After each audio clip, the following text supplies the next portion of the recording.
ನಮಸ್ಕಾರ. ಜೈ ಶ್ರೀರಾಮ್. ನಾನು ನಿಮ್ಮ ಪ್ರಸನ್ನಕುಮಾರ್ ಅಯ್ಯಂಗಾರ್. ನಾಳೆ 80ನೇ ಸ್ವಾತಂತ್ರ್ಯ ದಿನ ಆಚರಣೆ ಮಾಡೋಕ್ಕೆ ಇಡೀ ದೇಶ ಸಂಭ್ರಮ ಮಾಡ್ತಾಯಿದೆ. ಬಟ್ ಈ ಜನ್ರೇಷನ್ ಮತ್ತು 2-3 ಹಿಂದೆ ಜನ್ರೇಷನ್ ಅವ್ರಿಗೆ 1947 ಏನಾಗಿತ್ತು, 1946 ಏನಾಗಿತ್ತು ಎಲ್ಲರೂ ಮರ್ತೋಗ್ಬಿಟ್ಟಿದ್ದಾರೆ.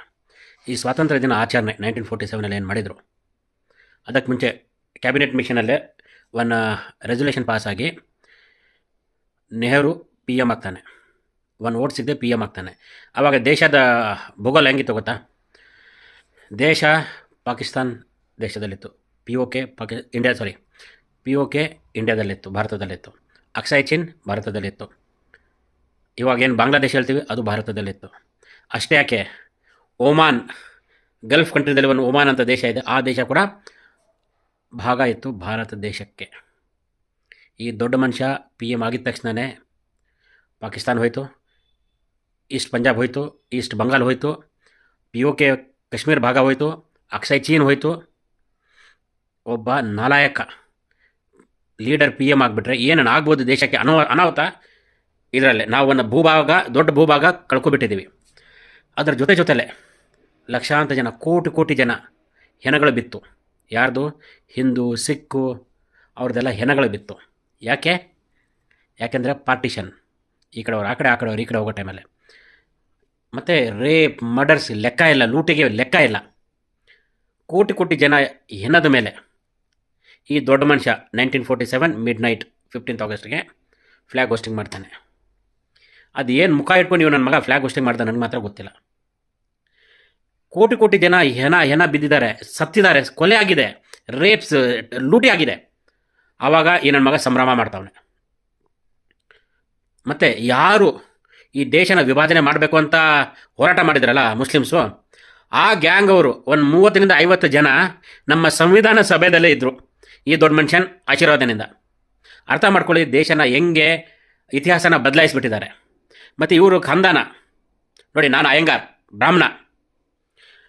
ಅಯ್ಯಂಗಾರ್ ಸರ್ನೇಮ್ ಇಟ್ಕೊಂಡಿರೋರು ದೇಶದಲ್ಲಿ ವಿದೇಶದಲ್ಲಿ ಲಕ್ಷಾಂತರ ಜನ ಸಿಗ್ತಾರೆ. ಜೋಶಿ, ಪಾಂಡೆ, ಕುಲಕರ್ಣಿ, XYZ ಆ ಥರ ಸರ್ನೇಮ್ ಇರೋರು ಕೋಟಿ ಸಿಗ್ತಾರೆ. ಗೌಡ, ಪಟೇಲ್, ಕುರುಬರು ಆ ಥರ ಸರ್ನೇಮ್ ಇರೋರು ಕೋಟಿ ಜನ ಸಿಗ್ತಾರೆ ಈ ದೇಶದಲ್ಲಿ. ಬಟ್ ನೆಹರು ಹೆಸರು ಇರೋದು ಒಂದೇ ಫ್ಯಾಮಿಲಿ. ಯಾಕೆ? ಮತ್ತು ಇದು ಹಿಂದೆ ಇನ್ನೊಂದು ಸ್ಟೋರಿ ಇದೆ. ನೆಹರು, ಇಂದಿರಾ ಗಾಂಧಿ, ರಾಜೀವ್ ಗಾಂಧಿ ಮತ್ತು ರಾಹುಲ್ ಗಾಂಧಿ ಕೂಡ ಬಾಬರ್ ಅವನ ಕಬ್ರಿಸ್ತಾನಕ್ಕೆ ಹೋಗಿ ಬಂದವ್ರೆ ಅಫ್ಘಾನಿಸ್ತಾನಲ್ಲಿ. ಮತ್ತು ಇದು ನನ್ನ ಮಾತಿಲ್ಲ, ಇಂದಿರಾ ಗಾಂಧಿ ಜೊತೆಲೆ ಹೋಗಿದ್ದ ನಟ್ವರ್ ಸಿಂಗ್, ಕಾಂಗ್ರೆಸ್ ಫಾರಿನ್ ಮಿನಿಸ್ಟರ್, ಹೇಳ್ತಾನೆ ಇಂದಿರಾ ಗಾಂಧಿ ಅಲ್ಲಿ ಹೋಗಿ ಏನು ಹೇಳ್ತಾ ಇದ್ದಾರೆ ಅಂದರೆ, ಡೋಂಟ್ ವರಿ, ಇವತ್ತು ಕೂಡ ಭಾರತ ಮೇಲೆ ಆಡಳಿತ ಮಾಡ್ತಾ ಇರೋದು ಬಾಬರ್ ವಂಶಜರು ಅಂತ ಇಂದಿರಾ ಗಾಂಧಿ ಅಲ್ಲಿ ಉಚ್ಚಾರಣೆ ಮಾಡ್ತಾರಂತೆ. ಅರ್ಥ ಮಾಡ್ಕೊಳ್ಳಿ, ಅದು ಹೆಂಗೆ ಗೂಬೆ ಕೂರಿಸ್ತವ್ರೆ, ಹೆಂಗೆ ಕಿವಿ ಮೇಲೆ ಹೂವು ಇಡ್ತವ್ರೆ ಹಿಂದೂಗಳನ್ನ ಈ ದೇಶದಲ್ಲಿ. ಆ ಫ್ಯಾಮಿಲಿ ಬ್ಯಾಕ್ಗ್ರೌಂಡು DNA ಚೆಕ್ ಮಾಡಿದ್ರೆ 100% ಆ ಬಾಬರ್ ಜೊತೆಲೆ ಕನೆಕ್ಟ್ ಆಗುತ್ತೆ ಅಂತ ನನಗೆ ನಂಬಿಕೆ ಇದೆ. ದೇಶ ಇದಕ್ಕೆ ಒಂದು ಉತ್ತರ ತಗೊಳ್ಳೇಬೇಕು. ಸೊ ಇವ್ರ ವಂಶಜ ಯಾಕೆ ಹಿಂದೂ ವಿರೋಧ ಇಷ್ಟೊಂದು ಮಾತಾಡ್ತಾರೆ? ಈ ಕಾರಣಕ್ಕೆ. ನಾವು ಈ 15th ಆಗಸ್ಟ್ ಸಂಭ್ರಮ ಏನು ಮಾಡ್ತೀವಿ, ಮಾರೋ ಟೈಮಲ್ಲೇ ಒಂದು 2 ನಿಮಿಷ ಮೌನ ನಾವು ಇಟ್ಕೋಬೇಕು.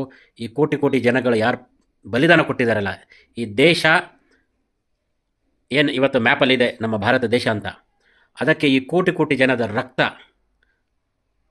ಕೊಟ್ಟು ಅವರು ನಮಗೆ ಈ ಸ್ವಾತಂತ್ರ್ಯ ಕೊಟ್ಟಿದ್ದು. ಈ ನೆಹರು ಗಾಂಧಿ ಫ್ಯಾಮಿಲಿನಿಂದ ಆಗಿಲ್ಲ.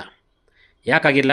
ಗಾಂಧಿ ಮಾಡಿದ ಎಲ್ಲ ಮೇಜರ್ ಅಜಿಟೇಷನ್, ಆ ಚಂಪಾರಣ ಇರಲಿ ಅರ್ಧಂಬರ್ಧದಲ್ಲೇ ಬಿಟ್ಟ, ಏನದು ಇನ್ನೊಂದು ಡಿಸೊಬಿಡಿಯನ್ಸ್ ಅಂತ ಯಾವುದೊಂದಿತ್ತು ಅದು ಫೇಲಿಯರ್.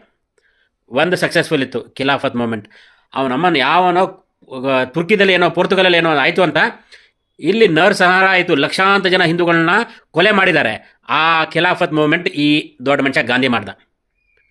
ಆಮೇಲೆ ಇನ್ನೊಂದು ಕ್ವಿಟ್ ಇಂಡಿಯಾ ಮೂಮೆಂಟ್ ಅಂತೆ, ಅದರಿಂದ ನಮಗೆ ಸ್ವಾತಂತ್ರ್ಯ ಸಿಕ್ತು.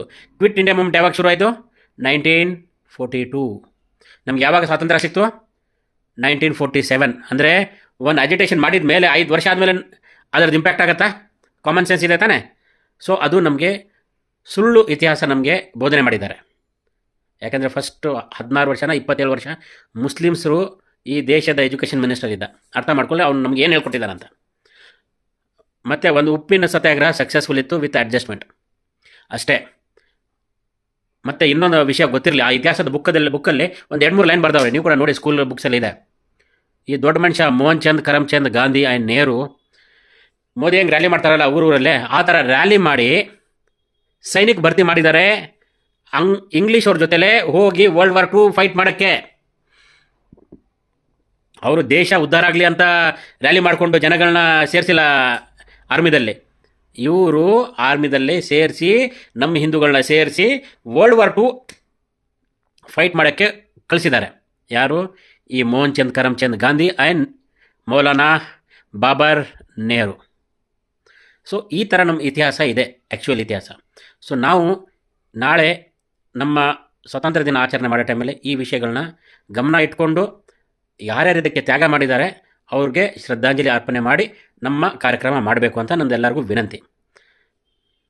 ಆಮೇಲೆ ಈ ಕಾಂಗ್ರೆಸ್ ಅವರು ಟಿ ವಿ ಡಿಬೇಟಲ್ಲಿ ಏನು ಮುಖ ಇಟ್ಕೊಂಡು ಮಾತಾಡ್ತಾರೋ ಗೊತ್ತಿಲ್ಲ. ನಮ್ಮಿಂದ ಅಲ್ಲೇ ಅಲ್ಲಿ ಹೋಗಿ ನೋಡಿ, ಇಂಗ್ಲೀಷ್ ಪಾರ್ಲಿಮೆಂಟಲ್ಲಿ ಅವರು ಭಾರತ ದೇಶ ಯಾಕೆ ಬಿಟ್ಟು ಹೋಗಿದ್ದಾರೆ.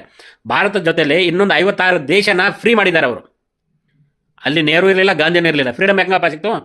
ಸೆಕೆಂಡ್ ವರ್ಲ್ಡ್ ವಾರಲ್ಲಿ ಬ್ರಿಟಿಷರು ಫುಲ್ಲು ನೇಸ್ತಾನಭೂತ ಆಗಿದ್ದರು, ಎಕನಾಮಿ ಕೊಲ್ಯಾಪ್ಸ್ ಆಗಿತ್ತು, ಇಷ್ಟು ದೊಡ್ಡ ದೇಶನ ಮ್ಯಾನೇಜ್ ಮಾಡೋಕ್ಕೆ ಆಗ್ತಾ ಇರಲಿಲ್ಲ. ಜೊತೆಯಲ್ಲಿ ಸುಭಾಷ್ ಚಂದ್ರ ಬೋಸ್ ಅವ್ರ ಆರ್ಮಿ INA ಅವ್ರದ್ದು ವಿದ್ರೋಹ ನಡೀತಾ ಇತ್ತು, ಅವ್ರದ್ದು ಹಲ್ಲೆಗಳು ನಡೀತಾ ಇತ್ತು. ಮತ್ತು ನೇವಿದಲ್ಲಿ ವಿದ್ರೋಹ ಆಗಿತ್ತು ಮುಂಬೈಯಲ್ಲಿ. ಸೊ ಅವ್ರಿಗೂ ಗೊತ್ತಾಯಿತು ಇನ್ನೂ ಜಾಸ್ತಿ ದಿನ ನಾವು ಇರೋಕ್ಕಾಗಲ್ಲ, ಇದ್ದರೆ ಇವರೆಲ್ಲ ನಮ್ಮನ್ನು ಎಲ್ಲರೂ ಮುಗಿಸ್ಬಿಡ್ತಾರೆ ಅಂತ.